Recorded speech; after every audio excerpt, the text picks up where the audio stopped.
One day, I was invited to go out to eat with a friend, and I came home fairly late and my husband had already gone to sleep. My youngest was only 2 at the time. She woke up and she wanted me to lie down with her, so I did. And the next morning, I was woken by my children who came calling for me. Mummy, Mummy, Daddy's not waking up. I went to the bed and found my husband not responsive, and we called the ambulance. So what happens? He's not responsive. The ambulance comes. We take him to get a scan. They say that he's had a stroke and that there is brain damage and he's in a coma. And they don't know how long he'll be in the coma or what his state will be if he wakes up. So I'm sitting there. It's been 17 years of this man, a constant in my life, this beloved husband, wonderful father, mashallah, tabarakallah. My children are looking to me for answers. When is Daddy going to wake up? When is he coming home? When are you coming home? And I don't know what to tell them. So he's in the coma and the people start coming. They come with gifts. They come with dua. They come with Quran. They come with love. How wonderful people come into your life when you need them. And I'm sitting there. I'm the one who has to phone his mother. This is her youngest child. And I have to tell her, Mum, he's in a coma. They don't know whether he's going to wake up.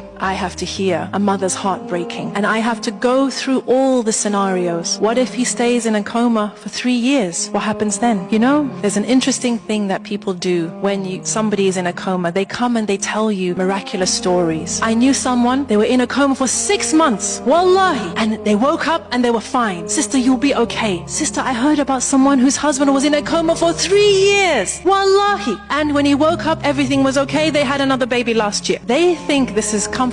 I don't, because I don't know how to navigate my life with my husband in this coma. But Allah is the owner of the heavens and the earth, and He decides. So, Ya Rab, if he will be in a coma for however long, I accept. Then they say, when he wakes up, he may have severe brain damage. He may not recognize you or the children. I say, Allah is the owner of the heavens and the earth. He decides. And if my husband wakes up and he is no longer the man that he was, I accept. And then what if he doesn't come back? Subhanallah, I went through every scenario, which is what you do. You go through every scenario, what could possibly happen, and Allah gives me the chance to accept each scenario. Say, Ya Rab, this is in your hands. Whatever you decide, I accept. So one day, a sister comes with a story for me. And this was a story that did give me comfort. She said, you know, there was a husband and a wife. They had a daughter. And this daughter, from when she was born, she was very ill. And the doctor said she wouldn't survive past 1 year, 2 years, 3 years, 4 years. But the daughter survived. Until one day she got too sick and they took her into hospital. And the hospital staff said, you have to leave her here. So they come back the next day and the doctors say, it's not looking good. She needs this, she needs that. And the man says to his wife, not yet.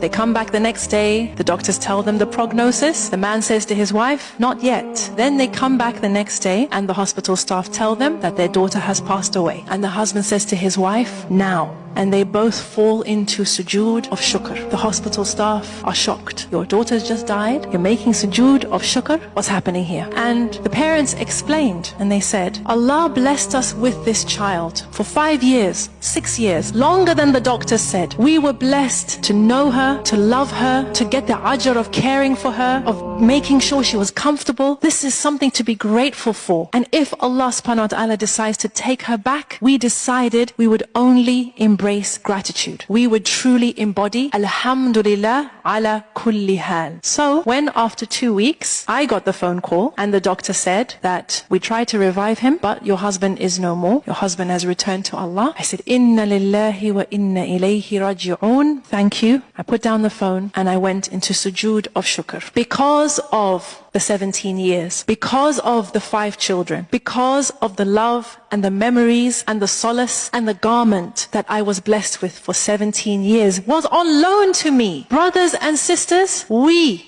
as human beings are ungrateful. If you go to the bottom of almost all our issues, you'll find ingratitude, taking things for granted, thinking we deserve more. Why should I not have what so-and-so has, what I used to have, what I have always dreamt of having? We take for granted the people in our lives, and that includes our spouses. And to be honest, my hunch is that we take for granted our spouse more than everybody else. Why do I tell this story? Because I want those of you who are married, those of you who inshallah will be married, I want you to wake up to the ni'mah that is right there beside you. The fact that another person has agreed to share their life with you to build a life with you, to tolerate your nonsense, to make excuses for you, to love you in spite of your craziness, this is something to say alhamdulillah for. Comment alhamdulillah if you have reached to this point of the video.